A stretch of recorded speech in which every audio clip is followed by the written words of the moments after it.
எனக்கு சிலுவமலை மாப்பிள்ள கட்சியில் வந்து சீனியாரிட்டி பற்றி பேசுகிறீங்க. நான் நாமக்கல் பழனிசாமி பேசுகிறேங்க.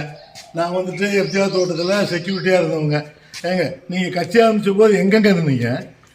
உங்களுக்கு எடப்பாடியில் நகரத்தில் யார் அமைப்பாளர், யார் வந்துட்டு ஒன்றிய அமைப்பாளர், இதை பற்றி உங்களுக்கு தெரியுமா?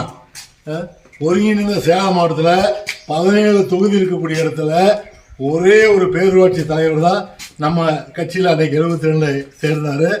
அவர் உங்கள் தொகுதியில் கூடிய தேவூர்காரர் தான், தேவூர் சந்திரன் பேர். அவரை பற்றியாவது உங்களுக்கு தெரியுமா?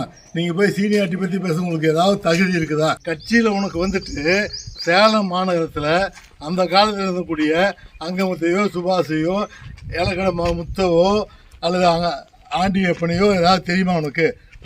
நீ வந்து கொலை பண்ணிட்டு நீ போய் தலைமுறைவாக காட்டுக்குள்ள இருந்த.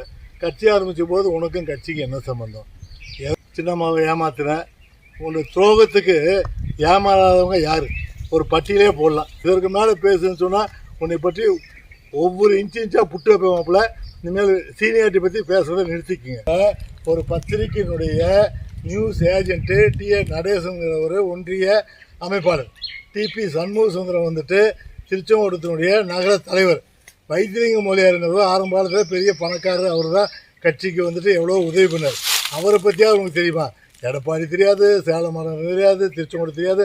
நீ எல்லாம் போய் ஒரு சீனியாரிட்டி பற்றி பேசுகிறே மாப்பிள்ள. உனக்கு வெக்கமா இல்லை மாப்பிள்ள? உனக்கு உழைப்புன்னு சொல்கிற, உழைச்சதுனால தான் எனக்கு வந்து அம்மா கொடுத்தாங்க. அம்மா அப்படி இருக்கும்போது உனக்கு ஏன் 2 முறை உனக்கு வாய்ப்பு கொடுக்கல? ஏன் மாப்பிள்ள? உழைப்பை பற்றி நீ பேசாமல் நீங்கள் உழைச்சது காட்டுக்குள்ள உனக்கும் உழைப்புக்கு என்ன சம்மந்தம் இருக்குது? ஒன்றா ஒரு பச்சை துண்டை கட்டிக்கிட்டு 4 நல்ல நேரத்தை கையில் பிடிங்கிட்ட நீ ஒரு பெரிய விவசாயியா? யோகி தெரியாது. நீ வந்து காட்டுக்குள்ளே இருந்துட்டு வந்துட்டு இங்கே வந்து சாராயம் காய்ச்சறதுக்கு வெள்ளம் வத்து கொடுத்துக்கிட்டு இருந்தவன் நீ உழைப்பை பற்றி பேசலாமா? இனிமேல் இந்த உழைப்புங்கிறதோ சீனியாரிட்டி பற்றியோ பேசுகிறத விட்டுருக்க மாப்பிள்ள. இல்லைன்னா உன் மானம் வாங்கிடுவேன்.